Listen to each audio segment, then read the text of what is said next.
할렐루야. 우리 함께 믿음으로 걸어가는 우리의 삶 속에 하나님의 영광이 날마다 함께하기를 축원합니다. 작은 예수 40일 새벽 기도회로 함께하는 모든 성도들에게 우리의 기도에 응답하시고 또 우리의 기도를 통해 인도하시는 하나님의 선한 인도하심을 체험하기를 바랍니다. 저희 교회에서 해마다 이 40일 기간 동안에 우리 선교사님들 간증집을 모아서 출판을 합니다. 7번째 책이 되는데요. 2015년도부터 매년 현장에서 사역하시는 우리 선교사님들의 다양한 간증들을 모아서 책으로 나눠드립니다. 이번에는 여성 선교사님들의 간증집인데 이 코로나 팬데믹 가운데 또 고통 속에서 사역하는 분들의 간증집입니다. 그래서 새벽 40일 새벽 기도에 예배당에 나오신 분들은 책으로 받아가실 수가 있고요. 또 그러면 집에서 하시는 분은 어떻게 하나 어쩔 수 없습니다. 책으로는 어렵고 그 홈페이지에서 이북으로 다운로드 그대로 받으실 수가 있어서 그 컴퓨터에서 여러분들이 읽으실 수가 있고 또 새벽에 교회 나오신 분들은 한 권씩 받아가서 우리 선교사님들을 위해서 기도해 주시기 바랍니다. 계속해서 산상수훈의 말씀을 우리가 함께 살펴봅니다. 이것은 우리가 천국에 가기 위하여 지켜야 될 윤리적인 지침이 아니라 예수 그리스도 안에서 천국을 이미 들어가고 누리고 있는 성도들에게서 나타나는 삶의 모습이라고 말할 수가 있습니다. 천국 가기 위하여 이렇게 노력해야 된다가 아니라 천국을 소유한 사람이 이 땅에서 살아가는 그런 삶의 능력, 변화, 삶의 윤리들을 보여주는 것이죠. 예수님을 믿지 않는 사람들이 늘 그렇게 말합니다. 믿는 분들이 천국에 대해서 말하면 착하고 선하게 사는 것이 중요한 것 아닌가. 착하고 선하게 살면 되지. 그것이 곧 천국 가는 길 아닌가. 이런 말들을 늘 합니다. 아마 거의 믿지 않는 사람들은 착하고 선하게 사는 것이 가장 중요하다고 그렇게 거의 100% 말할 겁니다. 그러면 믿는 분들은 거기에 대해서 이야기를 못 끌어가고 그래도 믿어야 돼. 그러고 막 푸시를 하죠. 거기에서 뭔가 이야기의 흐름이 단절되는 겁니다. 그렇게 이야기하기보다는 착하고 선하게 살아야 돼라는 말을 붙잡고 우리는 얼마든지 이야기를 끌고 갈 수 있어요. 참 좋으신 생각이다. 어떻게 그런 기특한 생각을 하게 되었는가. 그런 입장에서 매우 중요한 생각이다. 착하고 선하게 살아야 된다는 생각이 당신뿐만 아니라 모든 사람들이 가지고 있는데 도대체 어떻게 그런 생각을 하게 됐냐. 그렇게 자신을 돌아보게 해야 됩니다. 사람들은 착하고 선하게 살지 못하면서도 착하고 선하게 살아야 한다고 그렇게 늘 생각하고 있어요. 그 생각은 어디서 나온 것이죠? 때로는 자기는 그렇게 살지 못하면서 다른 사람들이 그렇게 살지 못하면 공격하고 비난합니다. 자신의 실수와 죄에 대해서는 아주 관대하게 용납하면서도 다른 사람의 실수와 죄에 대해서는 전혀 용납 없이 때로는 공격하는 이 세상의 모습. 그래서 다툼이 일어나죠. 다툼의 본질은 무엇입니까? 그래서 나는 옳고 당신은 틀리다라는 것 아니겠습니까? 이 세상에 존재하는 모든 갈등과 다툼의 원인은 사실은 바로 사람은 착하고 선하게 살아야 된다는 그런 관념이, 신념이 인간 안에 있기 때문입니다. 이것은 본능적으로 가지고 있는 것일까요? 본능 중에 일부가 될 수 없는 것은 착하고 선하게 살아야 된다는 이 도덕 관념은 인간의 여러 본능들을 컨트롤하거나 어느 본능이 더 중요한지를 선택하는 기능이죠. 그것이 본능의 일부가 될 수는 없는 겁니다. 이건 본능을 뛰어넘는 겁니다. 본능 위에 있는 거죠. 음악으로 말하자면 악보와도 같은 겁니다. 여러 악기가 연주를 하면 그 악보에 합당하게 연주했는가 안 했는가를 판단할 수 있는 기준은 악보입니다. 그런데 그것이 곧 악기가 될 수 없는 거죠. 인간의 마음속에 존재하는 이런 도덕 법칙에 대한 부인할 수 없는 이 의식, 학교 교육을 통해서 배웠다라고 한다면 그 학교에서 배운 선생님은 누구한테 배웠으며 거슬러 올라가면 도대체 어디에서 온 것일까?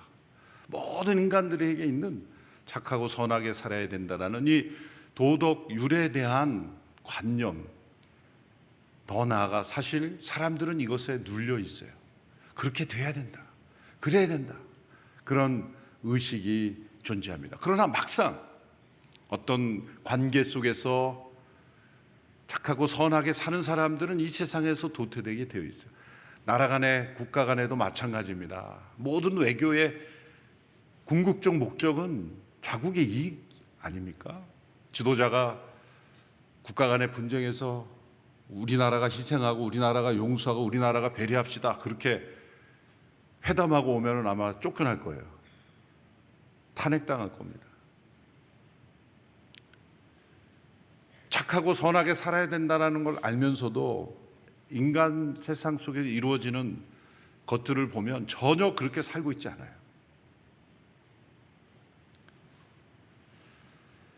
사람들은 이 세월이 흘러갈수록 점점 살기 좋은 세상이 되고 있는 것 같다고 말하지만 사실은 그렇지 않습니다.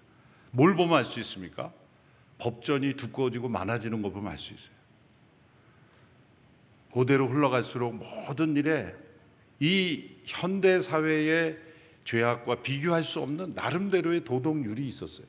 전쟁도 보면 물론 과거에는 첨단 무기가 없어서 그렇다 그러지만 성경 시대에도 보면 다윗과 골리앗 대표 주제가 나와서 딱 싸워서 지면 승복하고 다 신사적이죠. 항상 대면하여 전쟁을 하는 거예요. 요즘은 비대칭 전쟁이다, 혹은 스텔스 공격이다, 교활하고 음흉해지는 화학 무기, 말할 수 없는 그러한 인간의 폭력적인 것이 더 이 시대에 존재하죠.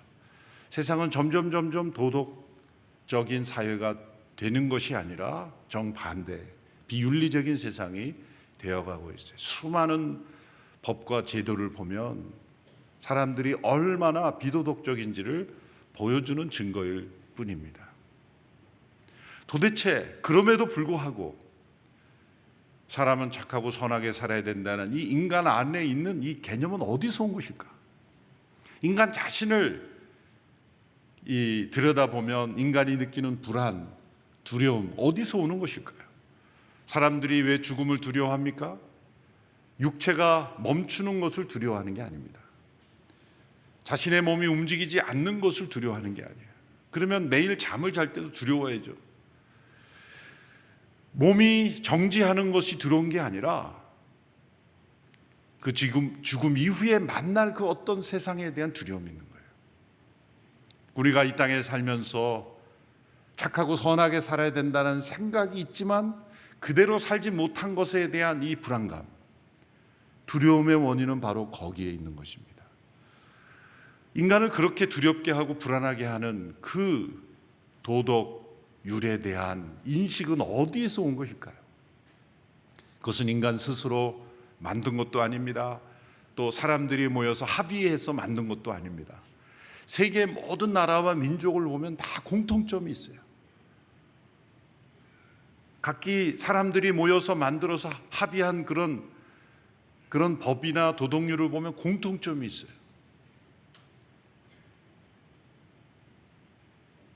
그 이면에는 무엇이 있기 때문이죠.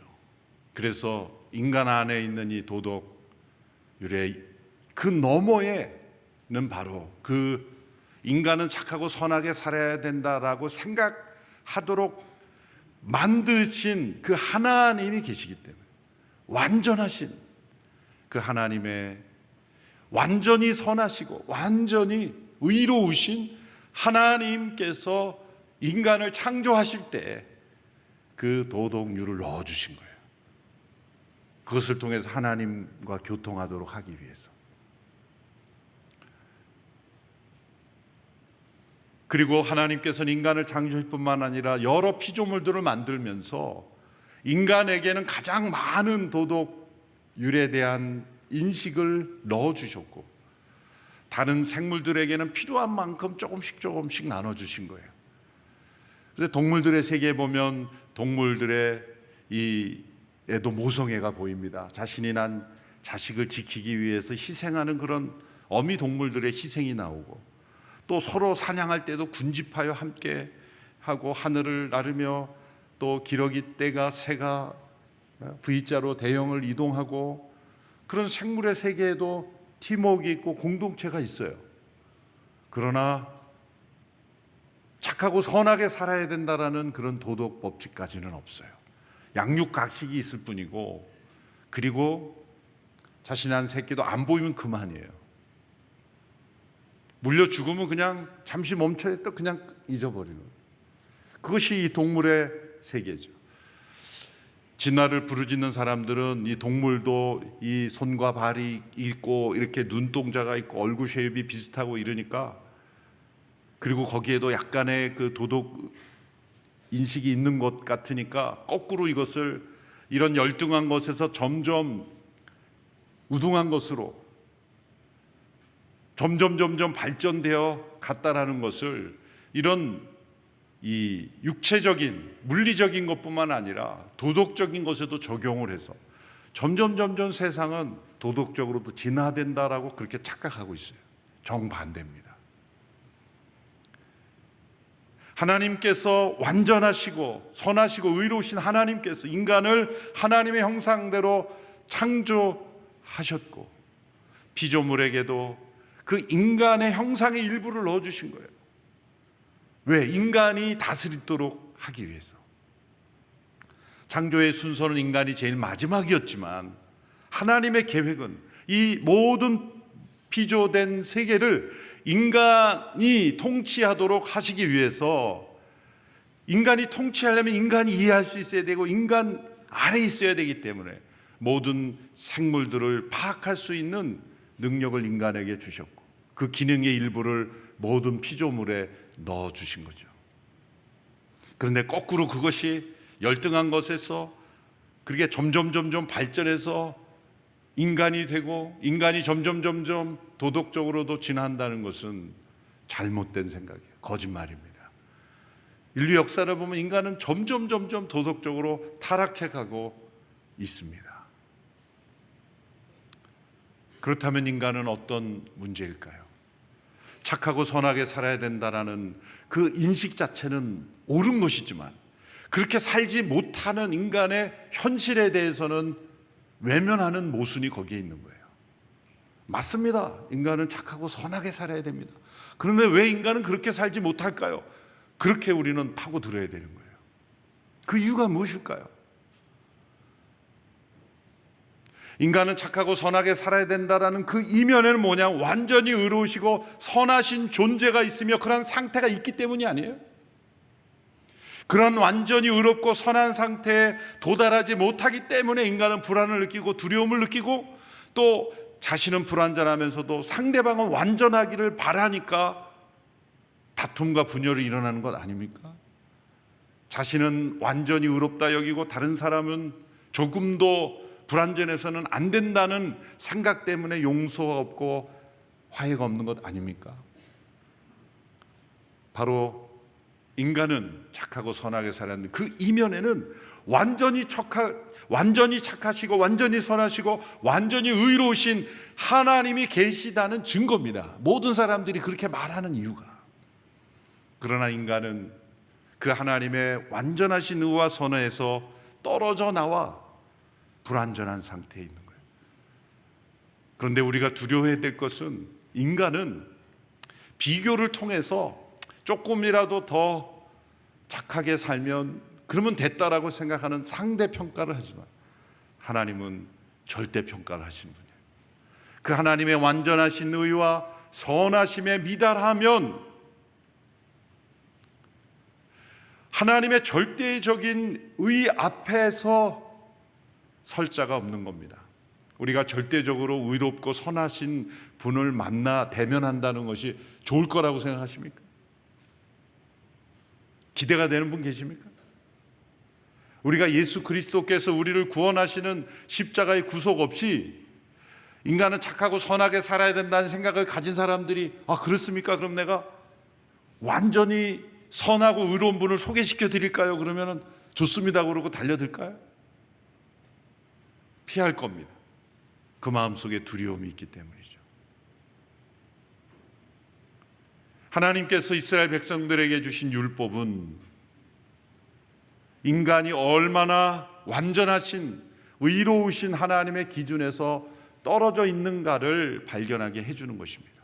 또한 한편으로 모든 인간 안에 잠재된 인간은 착하고 선해야 된다라는 그 도덕률의 최고의 절정을 보여주는 거예요. 그것을 따라가면은 하나님의 계시다는 것을 볼 수 있어요. 율법에는 십계명을 비롯한 수백 가지, 또 더 확대되면 수천 가지의 크고 작은 명령, 하라 하지 말라라는 명령들이 존재합니다. 그것은 완전히 옳으시며 완전히 선하시며 의로우신 하나님이 계시다는 것을 우리에게 알려주는 것입니다. 그런데 인간들은 그 하나님의 기준 앞에서 합리화하기 시작합니다. 그리고 그것을 자기 방식대로 해석하고 새로운 규칙들을 만들어가기 시작합니다. 그런 작업들을 한 결과가 바로 예수님 당시의 바리새인들과 서기관들이 이 율법을 해설한 책을 만든 거예요. 미시나라고 하는 거. 그리고 우리에게 알려진 탈무드라는 건 이 미시나를 또 해설한 게 탈무드예요. 그러니까 탈무드는 2번 각색된 거예요. 그래서 탈무드를 보면 구약 비슷한 말씀이 나온 것 같지만 전혀 말씀과 멀어진 내용들이 많이 있습니다. 인간들의 상대적 윤리적 기준에 부합되도록 만든 거예요. 죄책감을 느끼지 않고 두려움을 느끼지 않고 불안을 느끼지 않는, 그렇게 약화시킨 이 하나님의 절대적 기준을 상대화하고 또 상대화해서 모든 사람들이 읽어도 전혀 불편하지 않는 책으로 만든 것이 탈무드입니다. 그래서 이걸 읽으면 그냥 교양이 있는 것 같은데 여기에 전혀 부담감을 느끼지 않는 거죠. 내가 이대로 못한다 그래서 내가 죄인이라고 느낄 일은 하등의 이유가 없는 그런 것으로 이제 탈색된 것이 이제 탈무드에 이른 것입니다.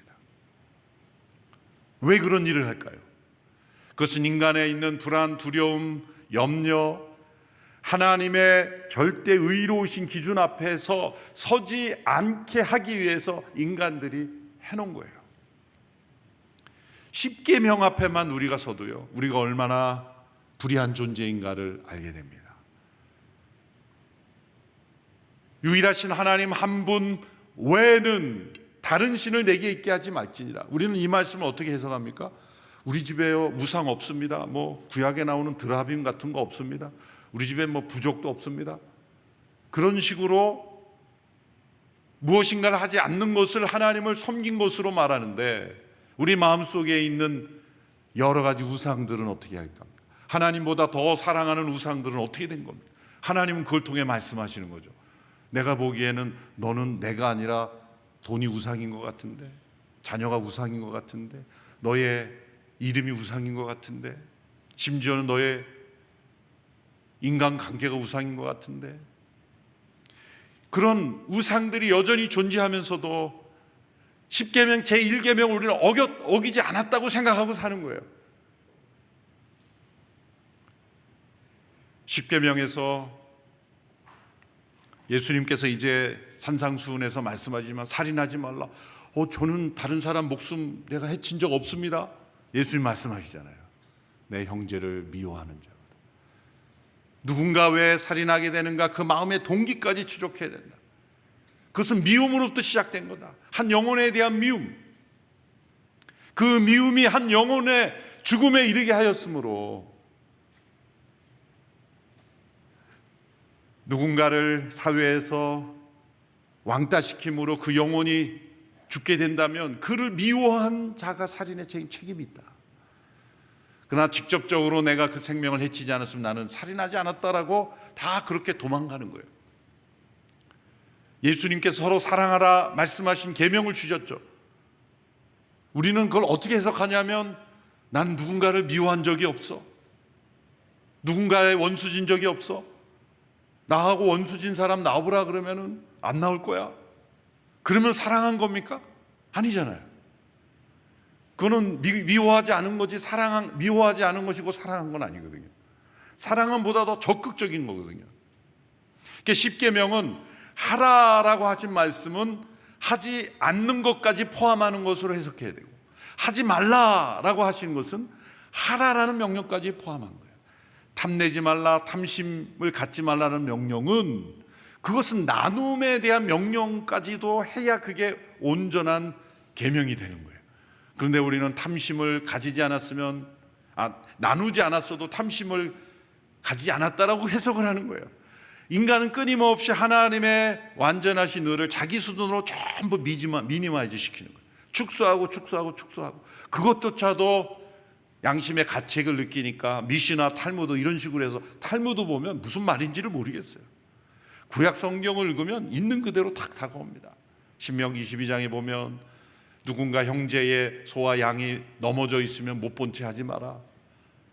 그 순간에 못 본 채 하고 지나가는 그 인간의 본능까지 딱 캐치하셔서 눈 감고 지나가지 마라.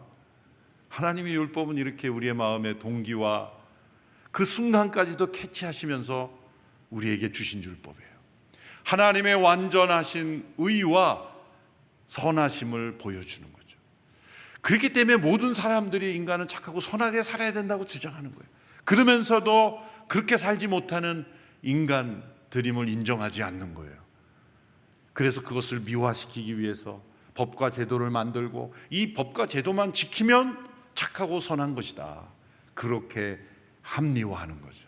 이스라엘 백성들은 모세의 율법을 가지고 해석하고 또 해석하고 또 해석해서 여러 가지 해설서를 만들어 놓고, 그래서 예수님께서 이 산상수훈의 중요한 부분이 그 당시에 바리새인들이 율법을 해설하는 책을 또 해설한 것을 가지고 하나님이 이렇게 말씀하셨다고 가르치고 있는 것입니다. 그것이 아니다. 그래서 예수님이 교훈하실 때 너희는 이렇게 들었으나 나는 너희에게 이르노니, 이런 구조로 가르치고 계신 거예요. 그런데 오늘 예수님 말씀에서 이 율법과 예언자들의 말씀을 없애러 온 것이 아니라 완전하게 하러 왔다. 예수님이 이 모든 것을 완전하게 하려 오셨다는 거예요. 그것은 무엇인가? 규칙을 더 더하는 것이 아니라 그 하나님의 완전하신 법 앞에 불의한 존재, 그것을 지키지 못하는 존재는 완전하신 하나님, 선하시고 절대적으로 의로우신 하나님 앞에서는 징벌을 받을 수밖에 없어요. 형벌을 받을 수밖에 없는 인간이에요. 그 인간을 구원하시기 위하여 완전하신 그 하나님의 유일하신 아들이신 예수님께서 그것을 이루신, 어떻게 이루셨습니까? 대신 희생하심으로 이루신 거예요. 그 율법의 완전한 하나님의 기준 앞에 두려워 떨고 불안하고 공포를 느끼는 이유는 그 기준 앞에 합당하지 못할 때 느끼는 하나님의 진노 때문이에요.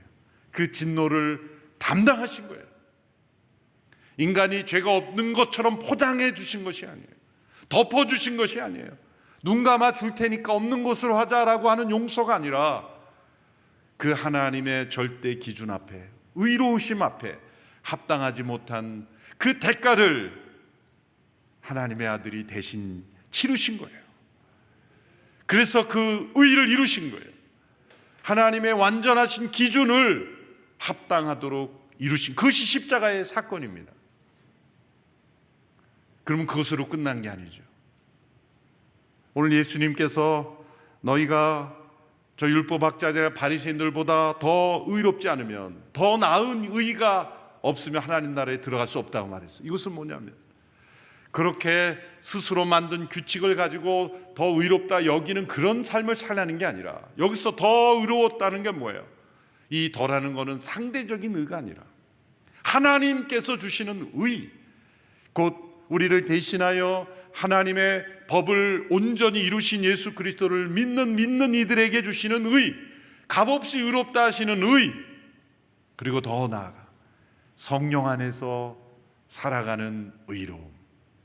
그래서 예수님께서 이루신 이 의를 우리에게 이루시는 말씀으로 로마서 8장 3, 4절에서는 이렇게 말씀하고 있죠. 율법이 육신으로 인해 연약해져서 할 수 없던 그 일을 하나님께서는 하셨습니다. 곧 하나님께서는 죄를 속량해 주시려고 자기 아들을 죄 있는 육신의 모습으로 보내셔서 육신 안에서 죄를 심판하셨습니다. 완전하시고 절대적으로 의로우신 하나님 앞에 합당하지 못한 인간의 죄를 심판하셨습니다. 이는 육신을 따라 살지 않고 성령을 따라 사는 우리에게 율법의 요구가 이루어지게 하시려는 것입니다. 이것이 더 나은 의입니다. 우리는 착하고 선하게 살아야 돼라는 도덕관념으로 스스로 도덕과 윤리를 추구하는 의가 아니라, 그건 이미 실패한 것이 바로 십자가에서 나타난 거예요. 인간은 실패했지만 하나님은 구원의 길을 허락해 주셔서 이제는 우리를 값없이 의롭다 하실 뿐만 아니라 이제는 우리 안에 착하고 선하게 살아야 돼라는 의식이 아니라 성령을 따라 살면은 하나님의 의에 점점 가까이 나아가는 그러한 의로운 삶을 살게 된다는 거예요. 구약에서도 이미 말씀하셨죠. 에스겔 36장 27절에 그리고 내가 내 성령을 너희 안에 주어서 너희로 하여금 내 법령을 따르며 내 규례를 지키고 행하게 만들 것이다. 행하라라는 말씀이 아니라 행하게 만드신 성령님이 우리 안에 계신다는 거예요. 로마서 13장에서도 우리 안에 율법의 요구를 이루시며 하나님의 의와 선을 따라 살도록 역사하시는 그런 성령님의 역사를 사랑으로 표현했습니다. 13장 8절에서 10절의 말씀을 보십시오. 우리 같이 읽어볼까요? 시작. 서로 사랑하는 것 외에는 누구에게든지 아무 빚도 지지 마십시오. 남을 사랑하는 자는 율법을 다 이루었느니라. 간음하지 말라, 살인하지 말라, 도둑질하지 말라, 탐내지 말라고 하는 계명과 그 밖에 다른 계명이 있을지라도 이 모든 계명들은 내 이웃을 내 자신과 같이 사랑하라고 하는 이 말씀 가운데 다 요약돼 있습니다. 사랑은 이웃에게 악을 행하지 않습니다. 그러므로 사랑은 율법의 완성입니다. 하나님의 모든 인간 안에 넣으신 도덕률을 이루는 것은 사랑뿐이다.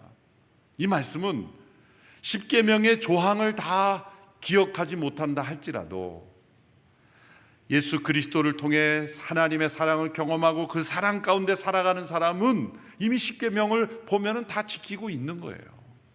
하나님을 사랑하고 이웃을 내 몸과 같이 사랑하는 이 말씀 안에 모든 율법이 다 들어있기 때문에 결국 무엇입니까? 우리에게 착하고 선하게 살아야 된다라는 그 도덕 관념을 넣어주신 하나님은 사랑의 하나님이고 그 도덕의 실체는 사랑이라는 거예요. 그리고 성령의 열매가 결국 사랑이잖아요. 우리에게 있어야 될 것을 하나님이 넣어주신 것입니다. 그러므로 사랑이 율법의 완성이라는 것입니다. 나의 계명을 가지고 지키는 자라야 나를 사랑하는 자라.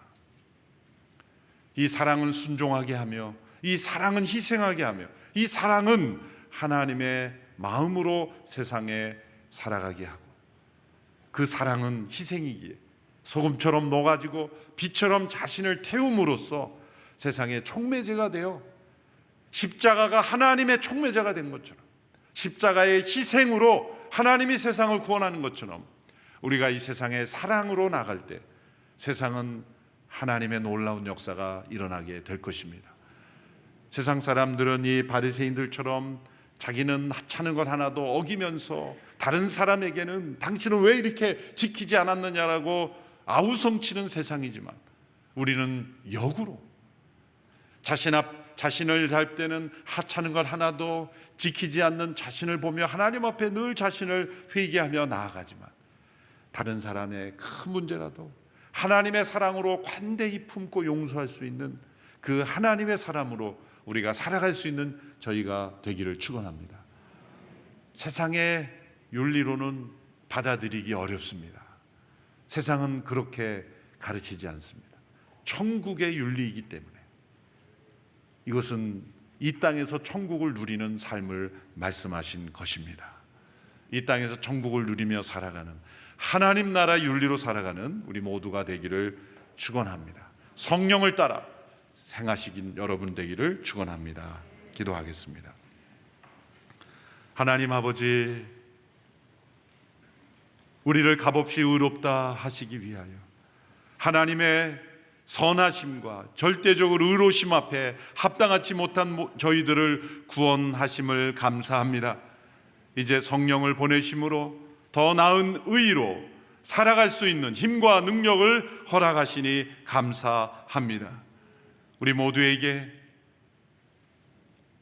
값없이 의롭다 하시며 또한 천국의 의를 이루어갈 수 있는 은혜를 허락하여 주셨으니 이 땅에서 세상의 소금과 빛 되어 살아가는 저희들이 되게 하여 주시옵소서. 예수님의 이름으로 기도합니다. 아멘. 말씀을 기억하며 같이 기도하는 시간을 갖도록 하겠습니다. 십자가의 보혈이 우리의 모든 죄를 정결케 하는 줄 믿습니다. 아버지 하나님, 오늘 이 십자가에서 우리는 온전케 되며 이 십자가에서 하나님의 완전하심을 경험하게 되는 줄 믿습니다. 오늘 그 십자가의 보혈을 의지하며 기도하기를 원합니다. 아버지 하나님, 우리의 모든 죄악이 십자가에서 사라지게 하여 주시옵소서. 사라진 줄 믿습니다. 아버지 하나님, 그 십자가를 붙들며 천국의 복음을 증거하며 살아가는 저희들 되게 하여 주시고, 팔복을 누리는 저희들 되게 하여 주시고, 천국을 소유하는 저희들 되게 하여 주시옵소서. 다 같이 주여 한번 부르고 같이 기도하시겠습니다. 주여! 사랑의 하나님, 오늘 십자가의 보혈로 아버지 그 보혈에 의지하여 하나님 앞에 나아갑니다. 아버지, 우리가 미워한 죄, 사랑하지 못한 죄, 용서하지 못한 죄, 우상을 섬기며 살아간 그 모든 죄가 십자가 앞에서 온전히 해결받고 자유하게 된 줄 믿습니다. 오늘도 아버지 하나님, 그 십자가의 보혈을 의지하여 살아가는 저희 모두가 되게 하여 주시옵소서.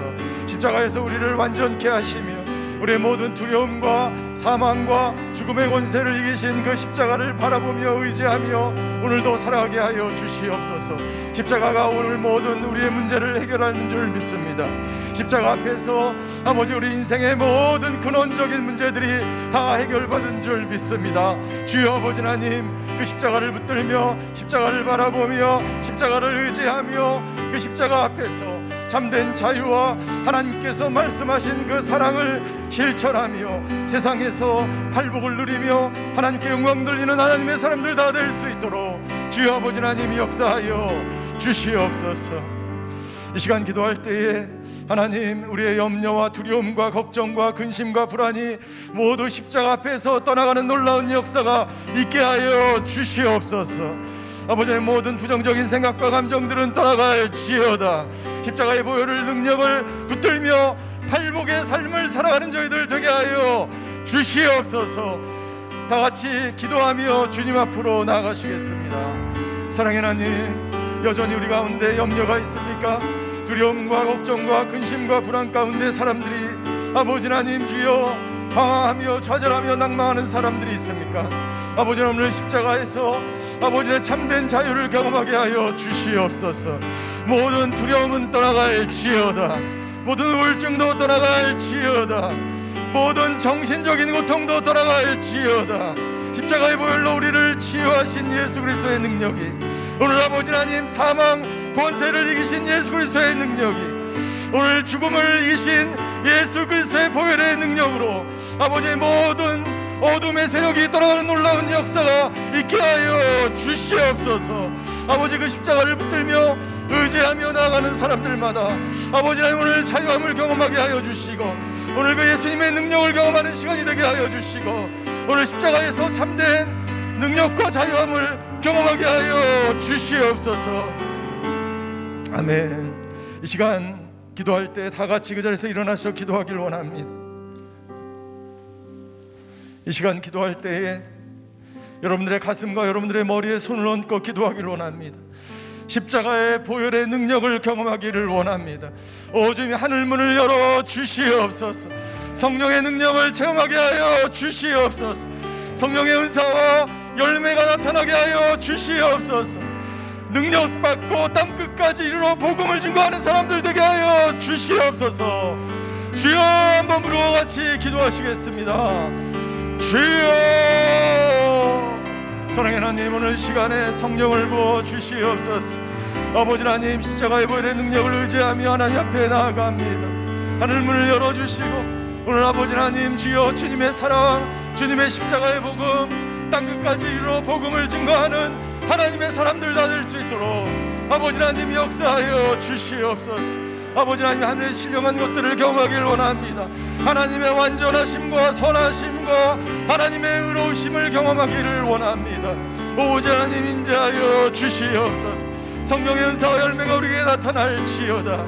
아버지 하나님, 주여, 세상에 아버지 하나님 소금과 빛으로 드러나며 나는 죽고 나는 사라지고 나는 없어지고 오직 예수 그리스도만이 우리에게 나타날 수 있도록 아버지 하나님 역사하여 주시옵소서. 땅끝까지 이르러 복음을 증거하는 하나님의 사람들 되게 하여 주시고 이 천국 복음을 누리며 복된 인생 아버지 팔복을 누리며 천국을 소유하며 하나님, 주여, 하나님의 영광을 위해서 평생 살아가는 하나님의 사람들 다 될 수 있도록 아버지 하나님이 역사하여 주시고 다스려 주시고 통치하여 주시옵소서. 아멘. 사랑의 하나님, 십자가의 보혈의 능력이 우리를 자유케 하는 줄 믿습니다. 아버지 하나님, 십자가에서 참된 생명을 누리며 살아가는 저희들 되게 하여 주시옵소서. 말씀의 능력을 경험하며 팔복의 삶을 살아가는 저희들 되게 하여 주시옵소서. 아버지 하나님, 이 세상은 힘들고 아버지 좌절하고 낙망하고 걱정하며 절망하는 인생들이 있습니다. 아버지 하나님, 주여, 그 인생들을 구원하는 하나님의 사람들 다 될 수 있도록 주여 역사하여 주시옵소서. 십자가의 사랑을 전하는 저희들 되게 하여 주시옵소서. 사랑이 생명을 살리며 사랑이 죽어가는 영혼을 살리며 십자가의 그 사랑만이 우리를 온전케 하시는 줄 믿습니다.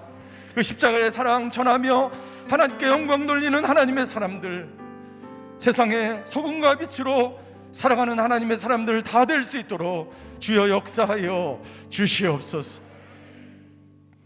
지금은 우리 주 예수 그리스도의 은혜와 하나님의 극진하신 사랑과 성령님의 감화 교통하심의 역사가 오직 십자가의 그 사랑 전하며 하나님께 영광 돌리며 살아가는 인생 되기를 결단하는 오늘 새벽기도에 참석하신 모든 성도분들 머리 위에, 그의 가정과 자녀와 일터 위에, 이 나라와 이 민족, 이 교회와 땅끝까지 이르러 이 복음 증거하시는 선교사님들과 그 사역 위에 이제로부터 영원히 함께 계시기를 간절히 축원하옵나이다. 아멘.